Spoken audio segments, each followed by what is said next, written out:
gitu ya, yang sampai hari ini mungkin masyarakat Arab itu masih mempergunakan gitu ya. Karena apa? Karena mereka dengan asumsi banyak istri dan lain sebagainya kan maksimal sampai hari ini kita dapati 4 istri. Yang mungkin nanti ada istri yang posisinya membelot dan lain sebagainya, nanti kaitannya dengan nusyuz gitu. Kaitannya dengan nusyuz.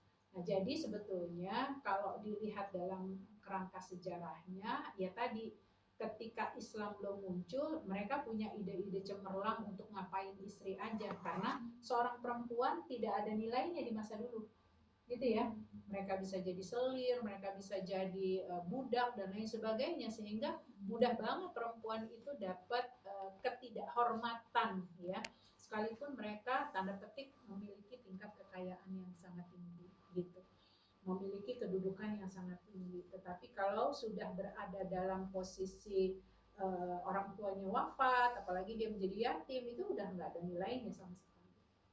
Nah, dilalahnya Islam datang, maka diperbaikilah oleh Islam ya melalui Rasulullah SAW bagaimana hukum-hukum yang masih bisa diberlakukan ya dan masih bisa menjadi sebuah kehalalan, dan termasuk mana yang memang dianggap menjadi bagian keharaman yang nggak boleh sama sekali dilakukan.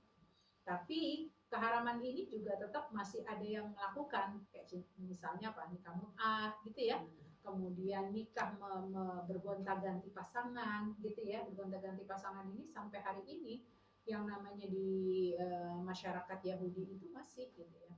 Jadi gue suka dia sama istri lo, boleh nggak tukeran gitu ya, masih gitu ya. Nah itu kan berarti menunjukkan status yang kalau di luar Islam moga-moga aja mereka melakukan gitu, tetapi Islam udah menjas bahwa ini adalah sesuatu yang diharamkan. Baik, kemudian berkaitan dengan ilah lagi, apa masih yang belum terjawab? Kenapa langsung cerai aja gitu loh? Ya sama tadi, karena proses jahiliyah gitu. Kalau proses jahiliyah kan dia seenak-enak aja, seenak-enak ingin kayak gini loh. Ada seorang yang ingin menghukum ya, menghukumi orang lain dengan fisik, dia nggak langsung membunuh, tapi dibeset-beset dulu gitu misalnya gitu. Nah, menyakiti perempuan dan lain sebagainya. Walaupun secara hukumnya jatuhnya nanti akan talak gitu ya, kalau sudah pada waktu-waktu tertentu. Kan makanya dibahas, begitu lepas dari 40 hari udah masuk talak. Gitu. Udah masuk talak dia. Tapi kalau dia sebelum 40 hari udah berdamai, ini kan berarti sebetulnya 4 bulan Ustaz ya, gila ya. 4 bulan. Iya 4 bulan. 4 bulan. Ketika udah masuk lebih dari 4 bulan ya berarti udah masuk dia talak, ya. Talak gitu. Tapi kalau kurang dari itu berarti dia apa? Masuk kepada kategori ya kayak talak yang roj'i, tapi dia belum masuk ke dalam kategori talak gitu. Di Indonesia hampir rata-rata bab ini sudah nggak berlaku ya. Boleh dikatakan masuknya nanti lebih dominasi kepada nusyuz. Ya, kepada nusyuz gitu, kecuali tadi ada ungkapan dari si suami. Kan rata-rata nggak ada ungkapan, udah deh mendingan cerai aja, atau gue tinggal deh lo sama orang tua gitu ya, atau bahasa-bahasanya kayak begitu. Tapi nggak mau disetubuhi selama 4 bulan kayak gitu tuh di Indonesia boleh dikatakan tidak berlaku ya, tidak diberlakukan. Apalagi tadi sebelum masa idah. Lian. Bukan, ilah dulu. Itu tadi kalau misalnya yang tadi sebelum mungkin awalnya si istri nggak mau digauli itu sama berapa lama, terus akhirnya suaminya sekalian aja nggak digauli terus-terusan, itu dijadikan. Oh enggak, bukan ilah namanya itu. Ya kalau itu berarti masuk nusyuz, udah langsung talak. Kalau dia memang nggak mau menggauli istrinya, salah satu hak dan kewajiban suami istri itu kan digauli dan menggauli. Ketika si suami nggak dapat haknya, maka dia punya hak juga untuk menceraikan. Jadi ketika dia mengucapkan udah sekalian aja nggak usah ada hubungan gitu ya, itu artinya sudah talak gitu, walaupun bahasanya bahasa kiasan. Tapi secara hukum Islam bukan dimasukkan ke dalam penyebab talak ya? Enggak masuk. Ya, itu kenapa ya? Itu masuknya dalam kiasan, makanya perlu ditanya. Kiasan, bahasa sindiran, bahasa kinayah yang kemarin bab talak itu, makanya perlu diperjelas gitu ya. Bisa jadi ketika suami ngomong begitu dalam kondisi emosi, karena setiap kali diajak istrinya untuk digauli nggak mau melulu, capek melulu, misalnya begitu, sampai akhirnya udah selamanya gitu. Bahasa selamanya ini untuk apa? Gitu. Kalau istri yang nggak mudeng ya enak-enak aja dia gitu ya. Tetapi sesungguhnya kalau si suami sudah memberikan statement seperti itu, bisa jadi dia sudah dalam posisi mentalak istrinya.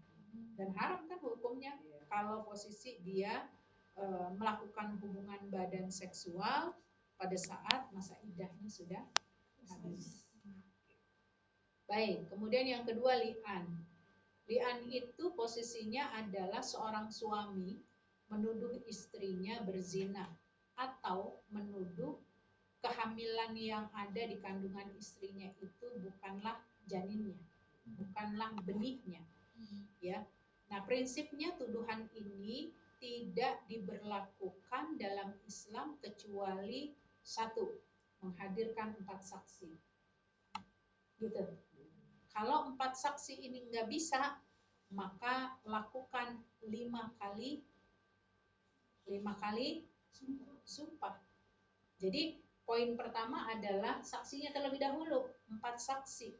Ya, 4 saksi ini artinya apa? Untuk memberikan sebuah statement bahwa menuduh itu nggak boleh sembarangan, gitu, ya. Walaupun prinsipnya kan nggak gampang loh ngedapetin 4 saksi gitu ya, kecuali ada kamera dan lain sebagainya kan gitu. Kalau zaman dulu kan nggak ada, kalau sekarang malah justru lebih mudah gitu untuk menghadirkan saksi dalam artian yang tidak manusia secara langsung melihat, tapi CCTV dan lain sebagainya itu bisa menjadi pembuktian. Hanya saja kenapa perlu bentuk saksi ini tadi Rasulullah SAW dalam konteksnya adalah Islam tidak ingin menjadikan setiap hukum itu mudah untuk digulirkan. Karena ini kan sesuatu yang berat gitu, ya. Jadi sampai dihadirkan dulu saksi. Kalau memang benar-benar nggak ada saksi, ada kesediaan dari masing-masing bersumpah 5 kali, ya. Masing-masing bersumpah 5 kali. Jadi bukan tektok 5 kali, tapi si istri bersumpah 5 kali, si suami bersumpah 5 kali. Yang kelima kalinya inilah yang menunjukkan laknat Allah kepada yang berdusta. Sumpah pocong itu ya berarti ya? Ya nggak boleh, dalam Islam nggak boleh, nggak ada istilah sumpah pocong, makanya haram tuh kalau sumpah pocong, karena berarti dia menyebutkan Allah. Bahasa sumpah pocongnya aja sudah berarti keluar dalam nilai-nilai Islam. Sumpah itu kan hanya kepada Allah, gitu. Jadi sumpah yang kelima ini adalah sumpah yang menunjukkan identitas dia, yakin kalau pasangannya itu berselingkuh, gitu ya, berzina maksudnya seperti itu, atau meyakini bahwa janin yang dikandung oleh pasangannya itu dalam hal ini si suami ya, si istri juga begitu, dia bersumpah kalau saya nggak selingkuh, ini adalah anak kamu, gitu ya. Maka sumpah-sumpah ini ketika ada di antara kedua yang benar kebohongannya, merekalah yang dilaknat oleh Allah. Artinya apa? Nggak mudah juga harusnya seseorang itu saling melihat, gitu. Perlunya klarifikasi. Sekarang sudah ada, misalnya dengan cara tes DNA dan lain sebagainya. Sebelum posisi melaknat itu, karena sesuatu laknat itu kalau sudah datangnya dari Allah nggak bisa tercabut. Subhanallah. Gitu. Kan Allah yang melaknat, gitu. Kecuali seseorang itu wallahu alam, nggak ada dalil yang mengatakan ketika Allah melaknat kemudian mencabut dalam konteks seperti apa. Saya sendiri nggak berani mengungkapkan itu. Tapi ketika Allah sudah melaknat, berarti kan satu kaum, satu orang atau satu kelompok itu sudah betul-betul dalam aniaya, gitu ya, menganiaya baik dirinya sendiri, orang lain dan lain sebagainya. Seperti itu lihat. Jadi nanti kalau ada pertanyaan-pertanyaan dalam UAS, tolong diperhatikan. Kemudian tadi masa iddah. Ya, Lian ada lagi? Itu lihat mereka bersumpah di hadapan siapa, Ustaz? Itu proses di hadapan saksi, di hadapan para saksi. Saksi masing-masing ya? Iya, saksi. Kalau kita mungkin KUA lah yang lebih pas pas gitu ya. Kalau mungkin tidak ada pihak KUA ya orang-orang soleh. Oh, bukan pengadilan agama, itu belum sampai fase itu ya berarti. Kenapa?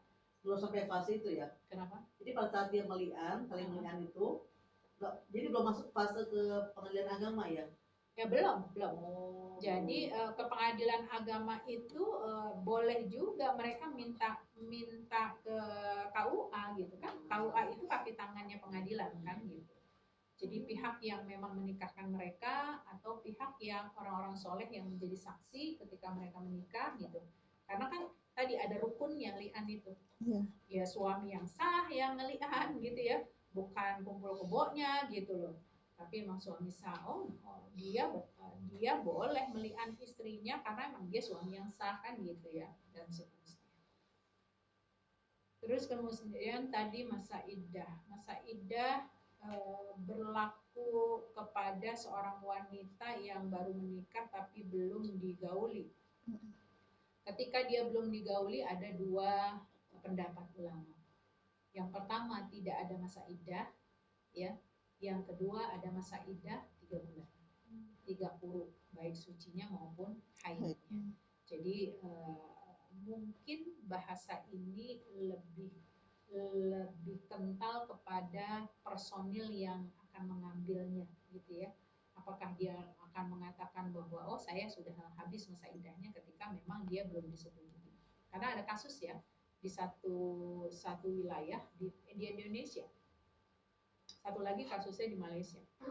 Jadi begitu dia selesai akad nikah, ya masih dalam posisi mereka saling salam-salaman, kemudian makan snack-snack. Setelah itu si laki-laki menceraikan istrinya. Jadi membuat orang tuanya kalang kabut. Itu divideokan sampai sedemikian rupa ya. Dan itu real ternyata, gitu ya. Ada kejadian-kejadian begitu orang menikah langsung menceraikan istrinya, kan berarti dia nggak pakai dukhul, ya, nggak pakai dukhul. Ketika dia sudah didukhul atau sudah dijimai, maka hukumnya berbeda lagi, gitu. Hukumnya berbeda lagi. Karena kalau dia belum dijimai,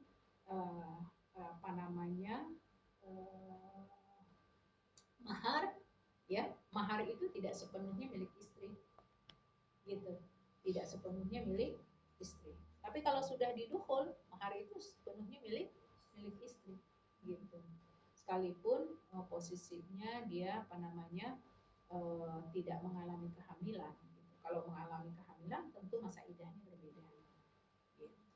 Ustazah, kalau misalnya kasusnya begitu kan, itu kan langsung dilihat berhalayak ramai kalau dia langsung ditalak gitu kan. Berarti kalau kita pakai hukum tidak ada iddah, kalau misalnya ada orang yang langsung masuk situ untuk menggantikan orang itu menikahi perempuan itu boleh? Boleh. Karena kan memang ada di mana kan, kecuali kalau misalnya udah 2 hari ternyata belum disetujui. Cuma saya belum pernah mendengar kasus gitu ya, ada orang yang ujuk-ujuk, gua aja jadi nggak ada kasus belum gitu ya. Karena masalahnya kan kesiapan juga. Ada tadi pagi tamu kami dari Bandung. Persis kayak begini. Jadi hari pertama ketika malamnya istrinya nggak mau, artinya langsung talak dia kan, ternyata katanya sudah ngisi gitu. Jadi ya di Desember cerai, di hari pertama dia Januari nikah. Ya kalau itu kan masih ada jeda waktu. Tadi kan ceritanya bukan jeda waktu, hari itu juga. Ketika perceraian. Itu kan masalah kesiapan kalau kayak gitu. Kalau ini kan ada jeda waktu. Gitu. Ada lagi yang ditanyakan? Cukup, Ustazah. Selamat mengikuti UAS. Saya tunggu sampai batasan 2 hari. 2 hari ya perbaikan untuk makalah yang ada. Untuk kisi-kisi ya materinya apa yang sudah disampaikan gitu. Banyak. Ya emang banyak. Tapi kan nggak semuanya esai. Ya ada pilihan ganda karena memang sesuai permintaan dari. Kalau saya mah pengennya mah pilihan esai semua gitu. Nggak ribet. Tapi karena harus ada pilihan ganda dan esai,